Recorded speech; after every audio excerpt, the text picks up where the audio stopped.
És que es van fundir quasi tots els diners que tenien per la peli, només en unes quantes escenes.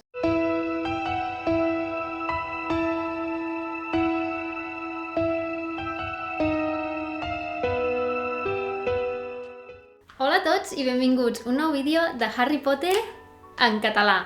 Avui estem aquí per parlar de Quidditch. Sí, gent, una altra vegada tornem a parlar de Quidditch perquè és un tema superxulo i interessant. Tots sabem que el Quidditch és l'esport del món màgic, però us heu preguntat mai quants minuts de Quidditch inclouen les pel·lícules de Harry Potter? Doncs avui venim aquí a repassar perquè ho tinc tot calculat. Anirem pel·lícula per pel·lícula, però si voleu saber més sobre aquest tema, aquí dalt tindreu linkejat una llista de reproducció exclusiva de Quidditch que jo tinc aquí en aquest canal de Harry Potter en català i doncs que us podeu informar de molts temes. Per exemple, on jugar Quidditch al món real? Ho teniu aquí. Com és jugar Quidditch al món real i on te podeu fer-ho i amb quins equips ho podeu fer? Ho teniu aquí. Que voleu saber més coses sobre llibres que parlen de Quidditch? Ho teniu aquí. Que voleu saber què és el Mundial de Quidditch, qui va jugar, qui va guanyar i com s'ha desenvolupat aquest campionat? Doncs també ho teniu aquí.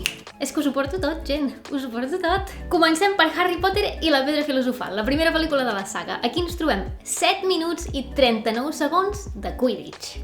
En aquesta pel·lícula, doncs, se'ns introdueix aquest esport del món màgic que va idear la J.K. Rowling i, doncs, podem veure com Gryffindor fa un partit contra Slytherin. Ens trobem que en Matt Roure, doncs, és atacat per 2 jugadors de Slytherin i acaba caient. Després també veiem com 2 jugadors de Slytherin ataquen a una altra noia de Gryffindor i acaba caient. I finalment, doncs, ens trobem en Harry Potter que vol aconseguir, ja després està desesperadíssim perquè Gryffindor està perdent, vale? Slytherin està superben coordinat, sí, és que és increïble la coordinació que tenen a tots els partits, sempre. I en Harry doncs ja està desesperadíssim, ja diu, no, és que ja perdem, aquí ja perdem. I després d'una estira i arronsa amb el caçador de Slytherin, doncs en Harry es posa sobre de l'escombra i ens trobem amb aquesta superescena de la pel·lícula mítica.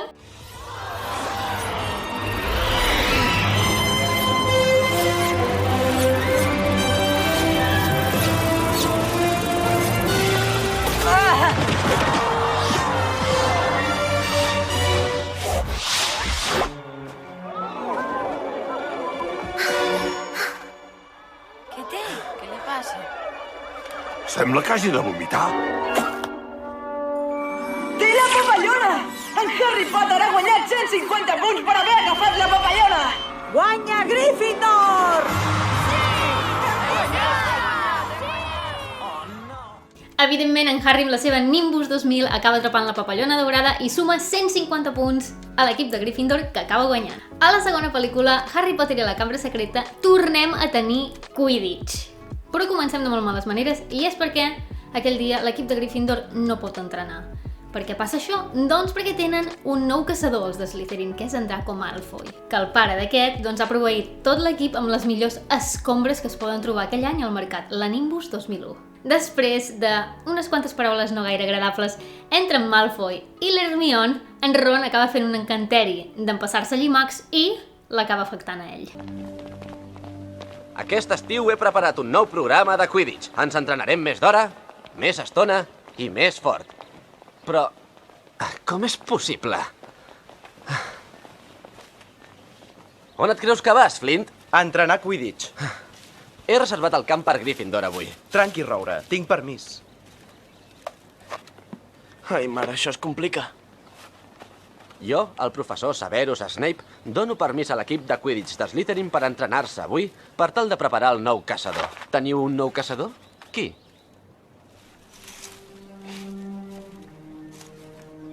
Malfoy? Sí, senyor. I no és l'únic que ha canviat aquest any. Són Nimbus 2001. D'on les heu tret? És un regal del pare d'en Draco. Al contrari d'alguns Weasley, el meu pare es pot permetre el millor. A Gryffindor ningú ha hagut de comprar el seu lloc a l'equip. I entren perquè tenen talent. Ningú t'ha demanat l'opinió. Sang de fang fastigosa. Això ho pagaràs molt car, Malfoy. Menja llimacs! Més cap a la meitat de la pel·lícula ens tornem a trobar al Quidditch, i és que Gryffindor té un partit contra Hufflepuff. Què passa? Doncs que no poden fer aquest partit, no el poden jugar perquè han cancel·lat el Quidditch. Això és perquè s'estan petrificant estudiants i una d'elles és l'Hermione. Escolteu-me bé. Juguem com sabem i Hufflepuff no hi té res a fer. Som més forts, més ràpids i més llestos. A part, que estan tots cagats de por que en Harry es petrifiqui si se li acosten a mig metre. Això també. Professora McGonagall, El partit s'ha suspès. no el poden suspendre, el Quidditch. Silenci, Roure. Vagi amb els seus companys a la torre de Gryffindor. Au. Potter, vostè i jo hem de trobar el senyor Weasley. M'haurien d'acompanyar a veure una cosa. Els aviso que s'enduran una forta impressió.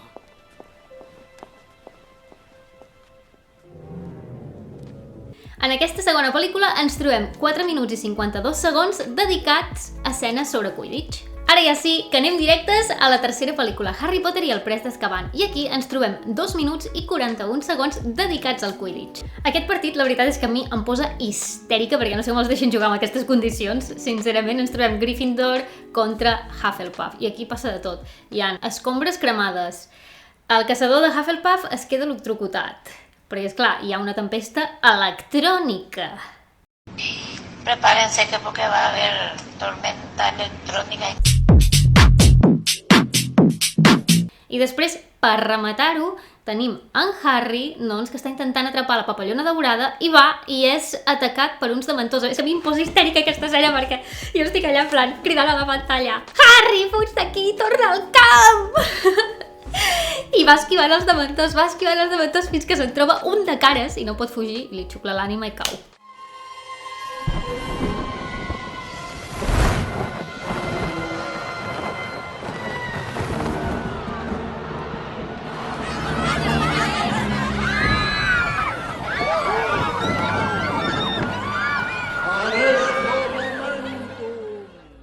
A Harry Potter i el Calze de Foc tenim 1 minut i 40 segons de Quidditch. En aquesta quarta pel·lícula doncs, no tenim el que seria el Quidditch en si entre les cases de Hogwarts, sinó que tenim el Mundial.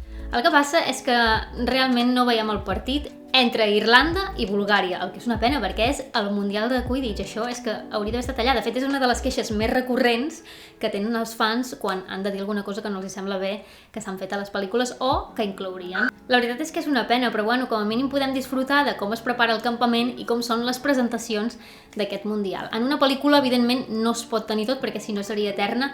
El que passa que jo crec que doncs hagués estat bo incloure una mica de partit perquè hi havia grans jugadors i grans noms. És l'equip irlandès! És el Troy! I la volem! I la voran!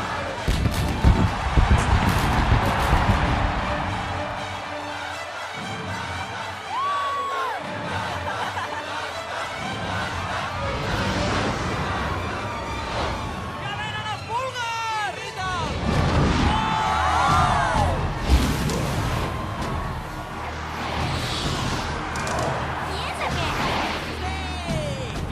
És el millor caçador del món!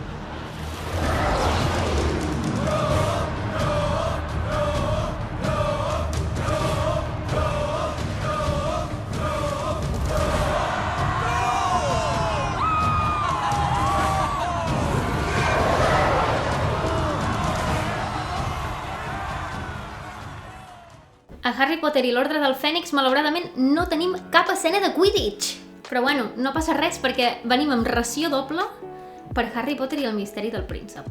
En aquesta pel·li tenim un total de 2 minuts i 44 segons de Quidditch i està dividit en dos. Bueno, jo ho he dividit en dos, perquè aquí és la primera vegada que ens inclouen un entrenament de Quidditch, el que em sembla genial, perquè això no ho havíem vist mai a les altres pel·lícules. Aquí doncs ens trobem que estan intentant formar el nou equip de Quidditch de Gryffindor i veiem doncs com en Ron ha de competir contra en McLaggen, que també és un altre Gryffindor, que un dia us faré un vídeo dedicat a aquest personatge perquè té bastantes coses interessants.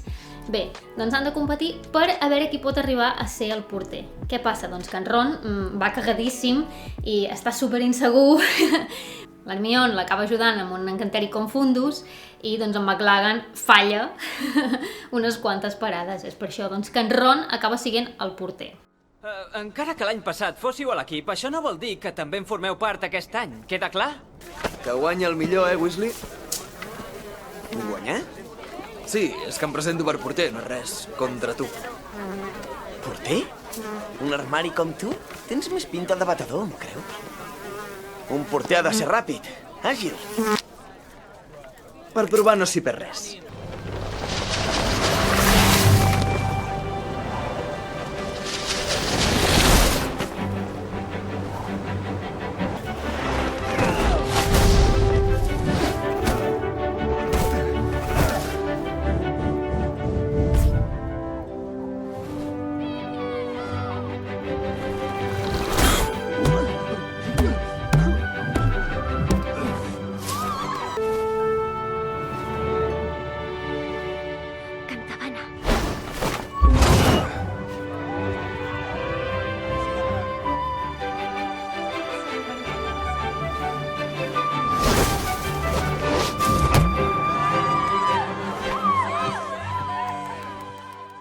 Ara ja sí que anem cap al partit de Quidditch, vale? Que doncs ens trobem que en Ron vol abandonar abans de sortir al camp, creu que no podrà, i en Harry doncs li fa creure que li ha posat sort líquida dintre el got. Evidentment l'Hermione al·lucina i està en plan, no podeu fer això! És un tònic? Sort líquida. Què fas? No t'ho beguis!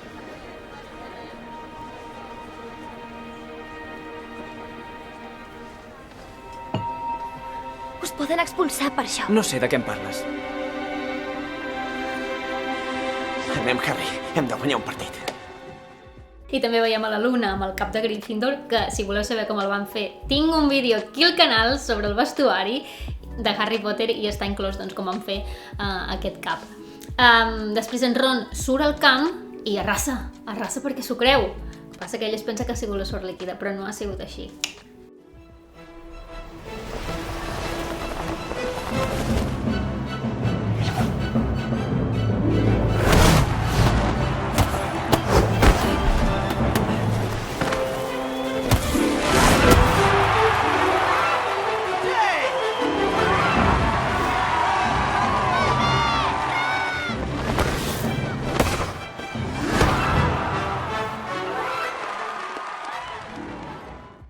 Brutal, aquest és un dels millors partits que hi ha i a més es veu ja molt més avançat. Una altra de les coses que m'agrada sobre aquesta pel·lícula i el Quidditch és que es veu a la Ginny Weasley jugar i és una passada, no m'estranya que acabi sent jugadora professional.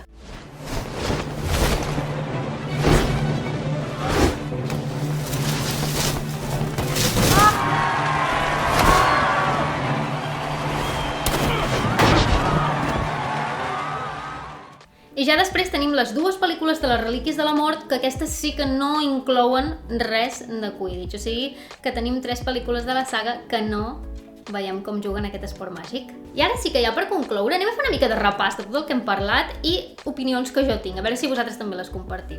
Sabem doncs que cada any de Hogwarts es juguen uns 4 partits. Si mirem els que hi ha hagut doncs, a les pel·lícules, podem veure que en total s'han saltat d'ensenyar-nos 20 partits de Quidditch.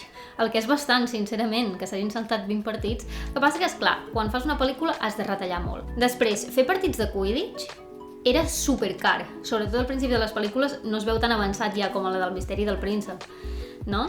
Llavors, bueno, eren escenes que els hi costaven molt, es veu que els actors tampoc no els agradava gaire rodar aquestes escenes i a la primera pel·lícula es van gastar 1/3 de tot el pressupost només preparant un partit de Quidditch. O sigui, imagineu-vos. Una altra cosa, i això ja sí que és opinió purament meva, crec que al principi de la saga els partits de Quidditch doncs, ajudaven molt a entrar dintre el que era el món màgic, no? Entrar dintre doncs, també amb el tema de l'esport. I bueno, era un moment superbo perquè et deixava conèixer en Harry Potter, t'ensenyava com era el personatge, et feia veure com eren els contrincants, no els de Slytherin, que te'ls volien pintar com els dolents, doncs també te'ls feia veure així. Era un moment molt d'equip, no? De, anem a animar, tal i tal. Què passa? Que a mesura que van passant les pel·lícules, la cosa es va tornant bastant molt més fosca i molt més seriosa i, sincerament, jo crec que els partits de Quidditch no acaben de lligar amb el plot i, a més són totalment... no hi porten gaire res, es poden ometre. Una de les altres coses que trobo a faltar doncs, és que fiquin més moments dintre de la saga entre en Harry i la Ginny envoltats del món del Quidditch, perquè realment això és una de les coses que els va fer connectar i per la qual van acabar siguent parella. Què passa? Que arribem a un punt que et planten allà en Ron i la Ginny jugant a Quidditch i si no t'has llegit els llibres no saps d'on surt. I tampoc saps com es fundamenta la relació d'en Harry amb la Ginny, llavors això ho trobo sumament important i crec que és un error que s'ho haguessin saltat. Tot i així, crec que això tindria molt de potencial per fer una sèrie exclusiva del Quidditch. Esperem que un dia arribi, després de passar aquests 8 anys amb la nova sèrie d'HBO Max. Esperem que un dia ens arribi la de Quidditch, però jo crec que tindria bastant de potencial. Deixeu-me als comentaris si vosaltres també penseu el mateix que jo, si us han agradat aquestes escenes, quina és la vostra preferida? I ens veiem a la propera. Malifeta feta! Adeu, adeu!